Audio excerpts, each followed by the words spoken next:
Let's go to Pauline Hanson now, the One Nation founder and leader. She joins us from Queensland. Thanks for joining us again, Pauline.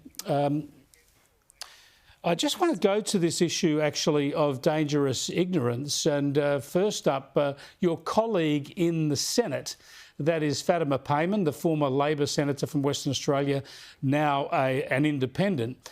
And have a look at what she has said about her former home of Iran. Incredible place that Iran is, allowing for women to participate in the workforce, to ensure that they have a voice and their voices are heard, they're involved in the democratic process, realities that we're not privy to living here and listening to the propaganda that we receive from very single-sided organisations with a specific agenda. How could she be so ignorant, especially someone who came here as a refugee, Pauline, and just how dangerous are these views? I think she is very ignorant in what she's actually saying here. She came out from Afghanistan, my understanding, Chris, because I questioned about her citizenship and whether she should be a Member of Parliament, which they just ignored, and no investigation into it at all. My understanding of Iran is that it came under this totalitarian Islamic regime in about 1979. Before then, it was basically more freedom, democracy, but since it's been taken over by this regime, it actually suppresses women. My understanding of it is not what Fatima Payman's saying. It was about in 2022 that one woman who didn't wear the hijab, which is just over, she uncovered her head. She was taken by the police. She was loaded into the back of the truck and she was beaten. And witnesses say that her injuries and reports from it were from the beating that she received from the police.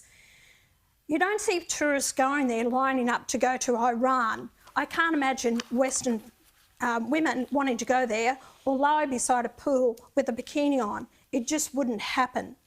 Women are suppressed, and when Fatima Payman talks on the floor of Parliament about domestic violence and how women are treated and all the rest of it, and yet she makes this statement about women in Iran, I'm sorry, domestic violence, women in Iran are controlled by the men. They cannot be accompanied unless there's a change, but my understanding was women cannot walk around by themselves without being covered up.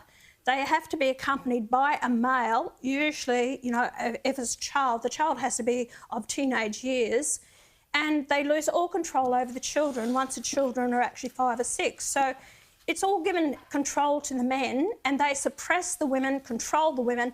It is not democratic for women at all. So I don't know where she's getting this from.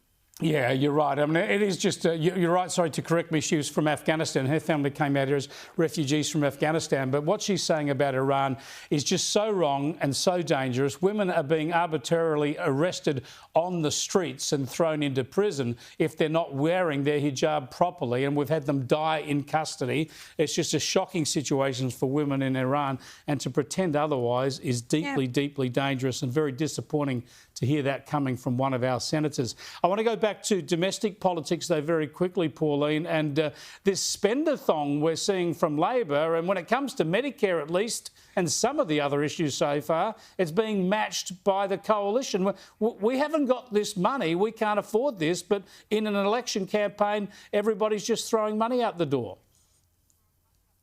It's the same old rhetoric, Chris, isn't it? Before every election, throw money here, throw money there, buying votes and all the rest of it. At the end of the day, future generations and this generation is going to have to pay this back. $1 trillion in debt, that's what we are. And next year, expected we will be paying $50 billion a year just in interest alone. How many hospitals can we build for that? At least 10 hospitals. How many schools? It's just got to ridiculous. Medicare, Chris, we actually are defrauded of about $3 billion a year. I'd actually clean up the fraud. Then if you save yourself $3 billion a year, then you can actually reinvest it into giving people higher rebates through the Medicare levy. But don't actually then throw more money at it. Clean up the bloody mess that we're in at the moment. And you can't keep, you know, funding these things all the time, because where's the money coming from? Both governments need to pull their heads in, get the country back on track, get industry, manufacturing, jobs going, productivity, get the GDP, you know, in a position where we can pay for the things, and we've got to pay down debt. The amount of money wasted and rorted in Medicare and the NDIS is extraordinary, and we need better efforts there, that's for sure.